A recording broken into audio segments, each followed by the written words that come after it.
रमाकांत एक ढाबे वाला था। उसका ढाबा हाईवे पर था, इसलिए अक्सर वहाँ ग्राहकों की भीड़ लगी रहती थी।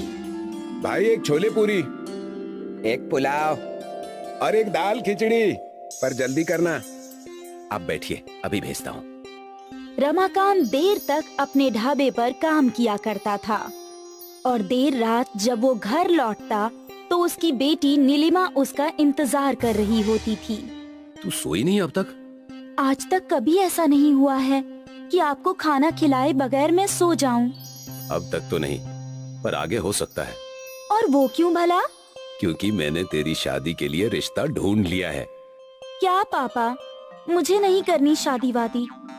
सभी लड़कियां ऐसे ही बोलती हैं और फिर अपने ससुराल जाने के बाद अपने माँ पापा को भूल जाया करती हैं। करती होंगी, पर मैं उन लड़कियों जैसी नहीं हूँ। पापा, क्या आप कोई ऐसा लड़का नहीं ढूंढ सकते जो यहाँ हमारे साथ आकर रहे? घर जमाई चाहिए तुम्हारी बेटी को। बेटा बेटी पराए घर जाए, यही नीति है और यही सही है। मतलब आप मुझे अपने आप से दूर करना चाहते हैं? बिल्कुल नहीं, पर तेरी शादी भी तो करनी ही होगी। मैं तो तेरे लिए ऐसा लड़का ढूंढ रहा हूँ जो तेरा इतना ख्याल रखे कि तुझे हम दोनों की याद भी ना आए। क्या पापा आप भी? अरे, आप दोनों का हो गया हो तो आप खाना खा लीजिए, काफी रात हो गई है। ठीक है। रमाकांत अपनी बेटी से बहुत प्यार करता था, पर ये भी सच था कि बहुत जल्दी उसकी बिटिया पराई होने वाली थी और अब रमाकांत और भी ज्यादा समय तक ढाबे पर काम करने लगा। क्या हुआ मालिक, आज इतनी देर हो गई, हमने ढाबा बंद नहीं किया। देर तो हो गई है, सोच रहा हूँ कुछ और ग्राहकों का पेट भर दूं। वैसे भी बिटिया के ब्याह के लिए पैसे बटोरने हैं। ठीक है मालिक, छोटी मालकिन की शादी बड़ी धूमधाम से करेंगे हम। बिल्कुल। रमाकांत के नौकरों ने भी उसका साथ दिया और वो लोग भी ओवर टाइम करने लगे। 1 महीने बाद नीलिमा को देखने लड़के वाले आए और उन्हें नीलिमा पसंद आ गई। 2 महीने बाद एक बहुत ही शुभ मुहूर्त है। इन दोनों की शादी के लिए अति उत्तम। ठीक है पंडित जी। सभी लोग खुश थे। नीलिमा की शादी तय हो गई थी। रमाकांत यहाँ वहाँ से पैसे जोड़ने लगा। वो नहीं चाहता था कि उसकी बेटी की शादी में कोई कमी रहे। पर एक दिन जब वो हड़बड़ी में हाईवे का रोड क्रॉस कर रहा था, तभी एक ट्रक से उसका एक्सीडेंट हो गया और वो वहीं मर गया।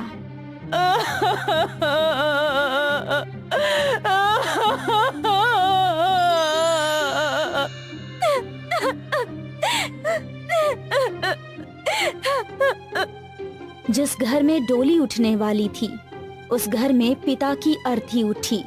सरिता और नीलिमा के जीने का सहारा ही चला गया। कुछ दिनों बाद किशोर रमाकांत के घर आया। भाभी, रमाकांत भाई ने मुझसे 2 लाख रुपए उधार लिए थे। कहा था कि बिटिया की शादी है, बाद में लौटा दूंगा। अब वो तो नहीं रहे। अब मेरे पैसे कौन लौटाएगा? उन्होंने मुझे इस बारे में कुछ नहीं बताया भैया। वो सब मुझे नहीं मालूम। अब ये बताइए, मेरे पैसे कौन लौटाएगा? मैं लौटाऊंगी। मेरे पिताजी का सारा कर्ज मैं लौटाऊंगी। आप बस मुझे 6 महीने की मोहलत दे दीजिए। ठीक है बेटा, मैं 6 महीने बाद वापस आऊंगा, पर तब तक पैसे तैयार रखना। सरिता ने अपना सर पकड़ लिया।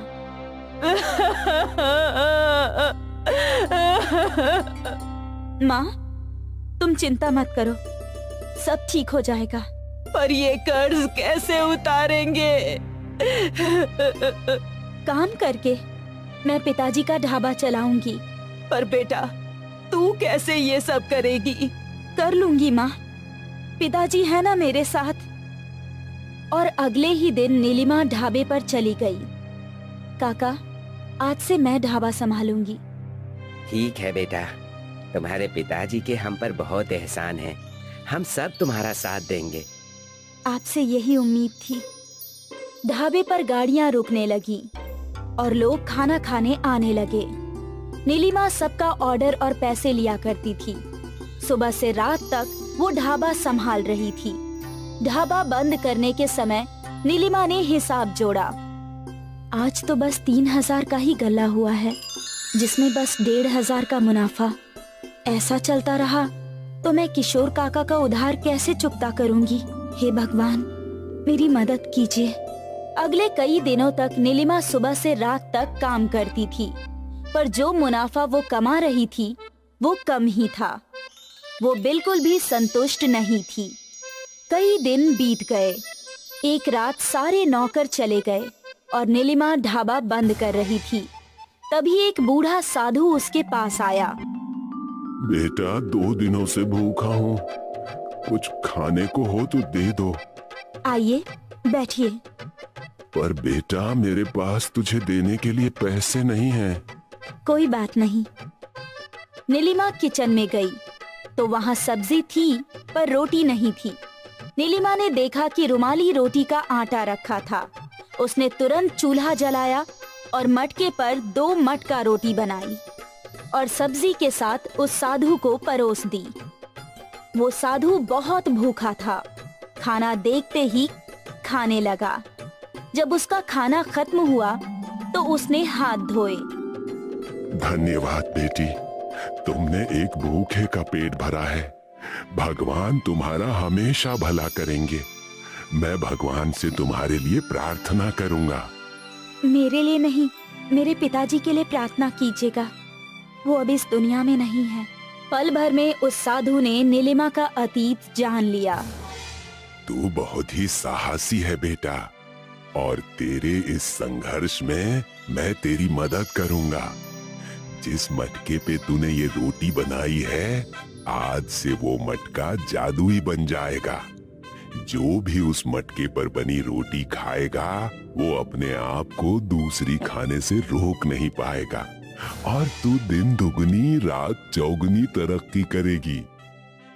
नीलिमा ने उस साधु का आशीर्वाद लिया और फिर वो साधु चला गया और नीलिमा ढाबा बंद करके अपने घर चली गई। अगली सुबह नीलिमा ने ढाबा खोला और रोज की तरह ग्राहक आ गए। एक ग्राहक ने मटका रोटी ऑर्डर की। एक और मटका रोटी। उसने दूसरी भी खा ली। एक और देना। अरे भाई, तू ये तीसरी मटका रोटी मंगवा रहा है? क्या करूं, इतनी स्वादिष्ट मटका रोटी मैंने अपनी जिंदगी में कभी नहीं खाई। तू भी चक्कर देख। फिर क्या था, जिसने भी मटका रोटी खाई सब बार बार ऑर्डर करने लगे। दिन भर मटके पर रोटियां बन रही थी। रात में जब नीलिमा ने पैसे गिने तो वो हैरान थी। एक ही दिन में उसकी कमाई 10 गुना बढ़ गई थी। आज का मुनाफा 15,000। वो खुशी खुशी घर गई और अपनी माँ को सब कुछ बताया। बेटा, पर ऐसा कैसे? माँ, ये सब साधु बाबा का आशीर्वाद है। उनके आशीर्वाद से वो मटका जादुई मटका बन गया है। अब जल्दी ही पापा का कर्ज चुकता हो जाएगा। भगवान का लाख लाख शुक्रिया। अब नीलिमा खुश थी। वो खुशी खुशी ढाबे पर काम कर रही थी। 1 महीने बाद किशोर नीलिमा के ढाबे पर आया। बेटा, तुझे याद है ना, 1 महीना हो गया। जी काका, याद है। नीलिमा ने गल्ला से 2 लाख रुपए निकाले और किशोर को दे दिए। ये रहे आपके पैसे। इतनी जल्दी? बेटा, तूने इतनी जल्दी इतने सारे पैसे कहाँ से कमाए? भगवान की कृपा से। नीलिमा ने किशोर के कान में जादुई मटके का राज बताया। बस तब से ढाबा चल पड़ा है और आमदनी भी बढ़ गई है। अच्छी बात है। तू ऐसे ही तरक्की करती रह। मेरा आशीर्वाद हमेशा तेरे साथ रहेगा। किशोर नीलिमा को आशीर्वाद देकर चला गया, पर उसके मन में पाप था। रात को जब ढाबा बंद हुआ तो किशोर उस जादुई मटके को चुराने ढाबे में आया, पर जैसे ही उसने मटके को हाथ लगाया, मटका गर्म होने लगा। मटका इतना गर्म हो गया कि वो लाल हो गया और किशोर के हाथ जल गए। मेरे हाथ, मेरे हाथ। किशोर को अपने लालच की सजा मिली। उसको जादुई मटका रोटी वाला मटका भी नहीं मिला और उसके दोनों हाथ भी जल गए। इसलिए कहते हैं कि लालच बुरी बला है। गौरव रेलवे स्टेशन के पास गोभी आलू पराठा बनाने का काम करता था। आइए आइए, गर्मा गर्म गोभी आलू के पराठे खाइए। गौरव के घर पर उसकी माँ, बेटी और पत्नी थी। गौरव सुबह से लेकर शाम तक मेहनत करता, लेकिन फिर भी अपनी गरीबी दूर नहीं कर पा रहा था। सुनिए जी, गोभी आलू के पराठे बनाने में लागत बहुत ज्यादा आती है। आप एक काम कीजिए, आप सादा पराठे बनाकर बेचिए, जिससे हमारी लागत कम आएगी और प्रॉफिट ज्यादा होगा। नहीं, मैं ऐसा नहीं कर सकता। सादे पराठे खाना कोई पसंद नहीं करेगा। और फिर पिताजी भी गोभी आलू के पराठे बेचा करते थे, इसलिए मैं भी यही काम करूंगा। गौरव के पास तरह तरह के ग्राहक और उनकी तरह तरह की डिमांड होती। अरे भाई, जरा मेरे पराठे में गोभी आलू ज्यादा भर देना। मुझे पराठों के साथ सब्जी भी चाहिए। मुझे पराठों के साथ अचार चाहिए। मुझे पराठों के साथ दही चाहिए। गौरव कभी कभी ग्राहकों की डिमांड सुनकर परेशान हो जाता था। अगर आपको पराठे के साथ सब्जी चाहिए तो उसके अलग से पैसे देने होंगे। मैं अलग से पैसे नहीं दूंगा। देख रहे हो भाइयों, ये गौरव सब्जी के पैसे अलग से मांग रहा है। चलो चलो, हमें यहाँ खाना नहीं खाना है। अरे सुनिए तो, आप लोग कहाँ जा रहे हैं? रुकिए तो सही। एक दिन गौरव बहुत निराश होकर घर पहुंचा। क्या हुआ? रेहड़ी पर ग्राहकों की संख्या लगातार कम होती जा रही है। ग्राहक पैसे देना नहीं चाहते, लेकिन उन्हें सब्जी, अचार, दही, सारी चीजें पराठों के साथ चाहिए। चलिए कहीं बाहर घूमने चलते हैं, थोड़ा मूड फ्रेश हो जाएगा। हमारे पास इतने पैसे तो नहीं है कि किसी टूरिस्ट प्लेस पर घूमने जाएं। तुम्हारे घर ही घूमने चलते हैं। गौरव अपने ससुराल में घूमने गया, जो गांव में थी। रास्ते में गौरव और उसकी पत्नी को प्यास लगी। उन्हें कहीं से झरने गिरने की आवाज सुनाई दी। ये झरने की आवाज पूरब दिशा से आ रही है। गौरव और उसकी पत्नी पूरब की ओर चलते गए। झाड़ियों के पार उन्हें झरना मिला। ये झरना तो बहुत खूबसूरत है। गौरव और उसकी पत्नी ने जी भरकर पानी पीकर प्यास बुझाई और हाथ पैर भी धोए। जब वे चलने के लिए तैयार हुए तो उन्हें किसी के कराहने की आवाज सुनाई दी। ये कराहने की आवाज झरने के पीछे से आ रही है। झरने के अंदर घुसकर देखना होगा, तभी पता लगेगा कि उस पार कौन है। लेकिन झरने के अंदर घुसना खतरनाक भी हो सकता है। क्या पता ये किसी तरह का जाल हो। तभी झरने में से एक आवाज आई। ये किसी तरह का जाल नहीं है, मेरी मदद करो।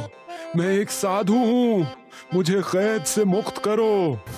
मुझे झरने के पार जाना ही होगा गीता। अगर मैं वहाँ कैद होता तो क्या मैं नहीं चाहता कि कोई मुझे आकर कैद से आजाद करें?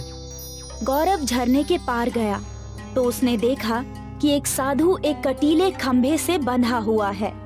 साधु की पीठ से खून बह रहा था। तुम कौन हो और यहाँ कैसे कैद हो गए? मैं सब कुछ बताऊंगा, पहले तुम मुझे कैद से आजाद करो। गौरव ने रस्सी खोल दी और साधु आजाद हो गया। तुम्हारा बहुत बहुत धन्यवाद। मैं एक साधु हूँ और मुझे कुछ शक्तियाँ प्राप्त हैं। मैं व्यक्ति की मनचाही इच्छा पूरी कर सकता हूँ। कुछ लोगों ने मेरा गलत फायदा उठाने की कोशिश की। जब मैंने उनकी बात नहीं मानी, तब उन्होंने मुझे इस झरने के पीछे कैद कर दिया।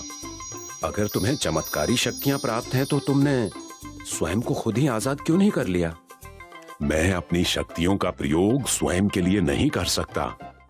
ठीक है साधु महाराज, अब मैं चलता हूँ। मुझे अपनी ससुराल पहुँचना है और देर हो रही है। तुम खाली हाथ क्यों जा रहे हो? तुमने मेरी मदद की है, मैं तुम्हारी क्या मदद कर सकता हूँ? अगर तुम्हारी कोई इच्छा हो तो बता दो।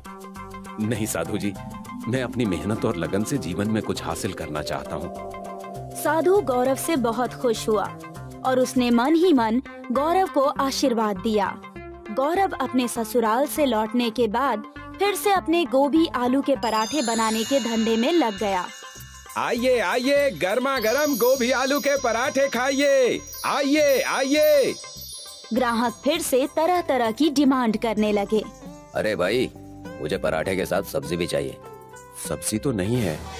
तभी अचानक उस आदमी के पराठे में से सब्जी निकलने लगी। मुझे पराठे के साथ दही चाहिए। मेरे पास दही नहीं है। लेकिन तभी उस आदमी के पराठे में से दही निकलने लगा। मुझे पराठे के साथ अचार चाहिए। मेरे पास अचार नहीं है। लेकिन तभी तीसरे आदमी की प्लेट में से अचार निकलने लगा। सारे लोगों का दिमाग चकरा गया। ये सब क्या हो रहा है? मैंने तो इन लोगों को सब्जी, दही, अचार नहीं दिया, तो भी इनकी प्लेट में तीनों चीजें कहां से आ गईं? तभी वहाँ वही साधु आया जिसे गौरव ने झरने के पीछे जाकर आजाद किया था। बेटा जरा 2 पराठे लगा देना, सब्जी, दही और अचार के साथ। इतना कहकर साधु अदृश्य हो गए। गौरव समझ गया कि ये सारा चमत्कार उस साधु की वजह से हो रहा है। गौरव की रेहड़ी पर लोगों की भीड़ लग गई। सभी पराठे खाने के लिए वहाँ टूट पड़े। वे पराठे के साथ सब्जी, दही, अचार और जो भी मांगते वही पराठों में से निकलने लगता और थाली में आ जाता। गौरव ईमानदारी से सिर्फ पराठों के पैसे लिया करता। कुछ ही दिनों में गौरव लखपति बन गया। गौरव ने सबको सच सच बता दिया कि ये चमत्कार एक साधु की वजह से हो रहा है, जिसे गौरव ने झरने के पीछे के कैद से मुक्त किया था। वे साधु झरने के पास ही ध्यान में लीन होकर तपस्या करने लगे। गौरव के बराबर में दीपक नाम का एक आदमी ठेला लगाता था। दीपक भी पराठे बेचा करता था। दीपक ने सोचा कि अगर वो भी गौरव की तरह वरदान प्राप्त कर ले तो वो भी जल्द ही अमीर हो जाएगा। दीपक गौरव के पास गया और उसने बातों बातों में वो जगह पूछ ली जहाँ झरना था। दीपक बंदूक लेकर साधु के पास पहुँच गया। तुम कौन हो और यहाँ क्यों आए हो? सुन बुढ़ऊ, मेरा नाम दीपक है और मैं गौरव के बराबर में रेहड़ी लगाता हूँ। तूने गौरव को वरदान देकर बहुत बुरा किया। तुम गलत समझ रहे हो। गौरव एक भला और मेहनती आदमी है। उसने मुझसे कोई वरदान नहीं मांगा था। मैंने तो उसे सदा सुखी रहने का आशीर्वाद भर दिया था। मेरे सामने ज्यादा बड़बड़ मत कर बुड्ढे। चुपचाप मुझे भी लखपति बनने का आशीर्वाद दे, वरना बंदूक से तेरा भेजा उड़ा दूंगा। इस तरह आशीर्वाद प्राप्त नहीं किया जाता है। लगता है तू ऐसे नहीं मानेगा। दीपक ने साधु की गर्दन पकड़ ली और उसकी गर्दन को दबाते हुए बोला, जल्दी आशीर्वाद दे, वरना मैं तेरा काम तमाम कर दूंगा। ठीक है, मैं तुझे आशीर्वाद देता हूँ। दीपक ने लौटकर बहुत खुश होकर अपनी रेहड़ी लगाई। दीपक ने जब ग्राहकों को प्लेट में पराठे रखकर दिए तो प्लेट में पराठों के ऊपर सांप बिलबिलाने लगे। जितनी बार भी दीपक ने प्लेट पर पराठा रखा, हर बार परिणाम वही हुआ। लोगों ने दीपक के पराठे बिल्कुल खाने छोड़ दिए। अब सारे ग्राहक गौरव की रेहड़ी पर जाने लगे और गौरव ने देखा कि ग्राहकों की संख्या बहुत बढ़ गई है, तो गौरव ने 2 नौकरों को रखकर एक रेस्टोरेंट खोल लिया और इस तरह अपनी मेहनत और लगन के भरोसे पर खुशहाल जीवन बिताने लगा। मोहनलाल गांव का संपन्न किसान था, लेकिन पत्नी गायत्री की बीमारी में सभी खेत बिक चुके थे। इसलिए उसने अपने घर के पास पराठे की दुकान खोल ली थी। जल्द ही उसके व्यवहार और स्वादिष्ट पराठे ने कस्बे के लोगों को अपना दीवाना बना दिया था। सुमित्रा और राजू के स्कूल के पास एक पिज्जा की दुकान खुली थी, जिसका प्रचार रेडियो, अखबार और ऑटो पर हैंडबिल व पोस्टर चिपकाकर पूरे जोर शोर से किया गया। भाई, कल हमने पिज्जा खाया। क्या पिज्जा था? मैं और मेरे पिताजी अपनी कार पार्किंग पर पिज्जा ऑर्डर के बाद घंटों इंतजार किए, तब हमें पिज्जा मिला। अच्छा, क्या इतना अच्छा स्वाद है पिज्जा का? और नहीं तो क्या, तुम लोगों को तो घुसने भी नहीं देंगे गार्ड। घुसने क्यों नहीं देगा? अरे वो तुम्हारे पापा की फुटपाथ की पराठे की दुकान थोड़ी है ना, जो कोई भी मुंह उठाकर चला जाएगा। उस दुकान का एक स्टेटस है। बड़े बड़े लोग अपनी गाड़ी लगाकर खड़े रहते हैं, तब जाकर उन्हें पिज्जा खाने को मिलता है। समझ गए? रॉकी की बातें सुनकर सभी हंसने लगते हैं। सुमित्रा को पराठे वाले का मजाक पसंद नहीं आता। राजू जब स्कूल से घर जा रहा होता है तो पिज्जा की दुकान पर लोगों की भीड़ देखकर रुक जाता है। सुमित्रा उसे समझा बुझाकर घर ले आती है। पिताजी, पिताजी, हमें भी पिज्जा खाना है। ठीक है बेटा, खिला दूंगा कभी। अभी गरम गरम आलू के पराठे बनाए हैं, वो खा लो। मुझे नहीं खाना, मुझे नहीं खाना, मुझे तो पिज्जा ही खाना है। देख राजू, पिज्जा बहुत महंगे आते हैं। उतना पैसा हमारे पास नहीं कि तुम्हें पिज्जा दिलवा सकूं, लेकिन वादा करता हूं कि एक दिन तुम्हें पिज्जा जरूर खिलाऊंगा। नहीं पिताजी, मुझे तो कल ही पिज्जा चाहिए। अगर पिज्जा नहीं मिला तो मैं कुछ नहीं खाऊंगा। राजू, जिद मत करो। पिताजी बोल रहे हैं ना कि एक दिन हम लोगों को पिज्जा खिलाने ले जाएंगे। नहीं दीदी, मुझे तो पिज्जा कल ही खाना है। रॉकी भैया ने स्कूल में बताया कि पिज्जा कितना अच्छा होता है। अरे राजू, वो डॉक्टर का बेटा है, उसके पास ढेरों पैसे हैं। चल अब खाना खा। पराठे खाकर बच्चे सो गए, लेकिन मोहनलाल की आंखों से नींद कोसों दूर थी।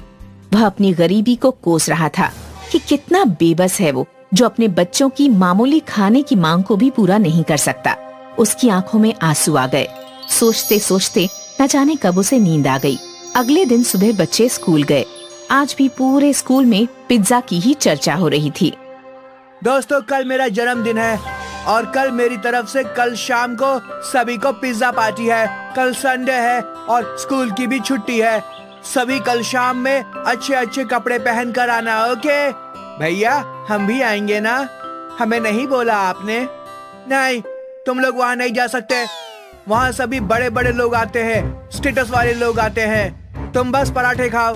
चल राजू, इनके पिज्जा से कहीं स्वादिष्ट और अच्छे हमारे पराठे हैं। अरे जा, बंदर को क्या पता कि अदरक का स्वाद क्या होता है। स्कूल के बाहर जो पिज्जा का पोस्टर लगा है ना, उसे ही देखते रहो और पराठे खाओ। समझना कि पिज्जा खा रहे हो। रॉकी, ऐसा नहीं कहते। चलो सुमित्रा, इसे तो ऐसे ही बोलने की आदत है। राजू की फोटो देखकर पराठा खाने वाली बात पर सभी हंसने लगे। सुमित्रा और राजू को बहुत बुरा लगा। दोनों घर आ गए। अरे राजू, यूं मुंह लटकाए क्यों खड़े हो? वो पिताजी, बात ये है कि कल रॉकी का जन्मदिन है और सभी को बुलाया है, पर हमें छोड़कर, क्योंकि वहाँ बड़े बड़े लोग होंगे। बस इतनी सी बात। कल हम तुम लोगों के लिए आलू का मस्त पराठा बनाएंगे और हम सब पार्टी करेंगे। मुझे नहीं खाना पराठा, मुझे तो बस पिज्जा खाना है। मुझे पिज्जा चाहिए। बेटा, मैंने बताया ना कि अभी हमारे पास तुम लोगों के फीस भरने के पैसे नहीं हैं। पिज्जा कहाँ से खिलाऊंगा? इतना कहकर मोहनलाल आंखों में आंसू लिए घर से बाहर प्रथा के दंग पर चला गया। राजू, तुम्हें ऐसा नहीं कहना चाहिए था। पिज्जा की जिद छोड़ दे मेरे भाई। जब पैसे होंगे तो हम जरूर पिज्जा खाने चलेंगे। आज तक कभी हमारे पास पैसे हुए हैं क्या? सभी नए नए कपड़े पहनते हैं और हम 2 साल से एक ही कपड़े पहन रहे हैं। क्या हम कभी पिज्जा नहीं खा पाएंगे दीदी? ऐसी बात नहीं है मेरे भैया, हम लोग पिज्जा एक दिन जरूर खाएंगे। उस रात राजू ने खाना नहीं खाया। घर में किसी ने खाना नहीं खाया। सुबह मोहनलाल उठा और बाजार चला गया। वापस आया तो देखा कि राजू अभी तक सो रहा था। सुमित्रा से पता चला कि राजू अभी भी रूठा हुआ है, खाना भी नहीं खाया है। उठो बेटा, आज हम तुम लोगों को पराठा पिज्जा खिलाएंगे। चलो उठो। पिताजी, मैंने बोल दिया ना, जब तक पिज्जा नहीं मिलेगा मैं कुछ नहीं खाऊंगा। मोहनलाल पराठे पर चीज, फ्रूट्स और सैलेड डालकर पिज्जा बनाता है, लेकिन लाख समझाने के बावजूद राजू नहीं खाता। सुमित्रा भी पूरी कोशिश करती है राजू को मनाने की, पर असफल रहती है। आज फिर सभी भूखे ही सो जाते हैं। आधी रात को राजू को जोर से भूख लगती है। वो किचन में जाकर रखा हुआ पराठा पिज्जा खाता है। उसे बहुत अच्छा लगता है। वह पराठा पिज्जा चट कर जाता है। मोहनलाल चुपचाप उसे खाते हुए देख लेता है। सुबह उठकर मोहनलाल बाजार चला जाता है। वापस आकर सुमित्रा को बुलाता है। सुमित्रा, ओ सुमित्रा। जी पिताजी, आई। ये ले पैसे और स्कूल से आते समय पिज्जा लेते आना। पिताजी, पैसे कहाँ से आए? वो कहीं से आ गए। और हाँ, मैंने टिफिन में पराठा पिज्जा रख दिया है, खा लेना याद से। सुमित्रा घर से स्कूल के लिए निकल रही थी तो पिताजी की साइकिल बाहर नहीं लगी थी। समझने में देर न लगी कि पिताजी ने साइकिल बेचकर पैसे लाए थे। सुमित्रा और राजू स्कूल पहुँचे। स्कूल में कल की रॉकी की पिज्जा पार्टी की ही धूम थी। सभी की जुबान पर पिज्जा पार्टी की ही चर्चा थी। लंच में सुमित्रा और राजू पराठा पिज्जा खा रहे थे तो वहाँ रीता आ गई। अरे, तुम दोनों ये कौन सी डिश खा रहे हो? ये हमारे पिताजी ने बनाया है, पराठा पिज्जा। हाँ, ये स्पेशल डिश पिताजी ने बनाई है। लो, तुम भी खाओ, बहुत स्वादिष्ट है। अरे वाह, बहुत मस्त पराठा पिज्जा है। ये तो बहुत ही अच्छा पराठा पिज्जा है। देखो, आओ देखो, पराठा पिज्जा कल के पार्टी वाले पिज्जा से कहीं ज्यादा टेस्टी है। सुमित्रा प्लीज मुझे भी एक टुकड़ा दो ना। हाँ, ये लो रॉकी, तुम भी खाओ। वाह, सही में ये कितना टेस्टी है पराठा पिज्जा। ऐसा तो मैंने अपनी जिंदगी में कभी नहीं खाया था। जल्द ही पूरे कस्बे में पराठा पिज्जा की चर्चा फैल गई। सुमित्रा ने पिताजी को पराठा पिज्जा बनाने की सलाह दी। अब उनकी दुकान पर भीड़ लगने लगी थी। पिज्जा की दुकान में लगातार ग्राहकों की कमी होने लगी। पिज्जा की दुकान बंद होने की कगार पर आ गई। तभी एक दिन पिज्जा दुकान के मालिक खुद मोहनलाल के पास आया। मोहनलाल जी, आपके पराठा पिज्जा का बहुत नाम सुना था, आज टेस्ट भी कर लिया। सचमुच लाजवाब है। वाकई तुम्हारे हाथों में तो जादू है। जी धन्यवाद। क्यों ना हम दोनों मिलकर साथ काम करें। आप मेरी दुकान का उपयोग कीजिए, मैं फंडिंग और मार्केटिंग देख लूंगा। जो भी प्रॉफिट होगा आधा आधा बांट लेंगे। मोहनलाल को ये प्रपोजल अच्छा लगा। दोनों मिलकर साथ काम करने लगे। प्रथा पिज्जा का टेस्ट और अच्छी मार्केटिंग से जल्द ही उनकी दुकान कई शहरों में खुल गई। अब मोहनलाल सेठ मोहनलाल कहलाने लगा। वे शहर में आलीशान बंगले में रहने लगे।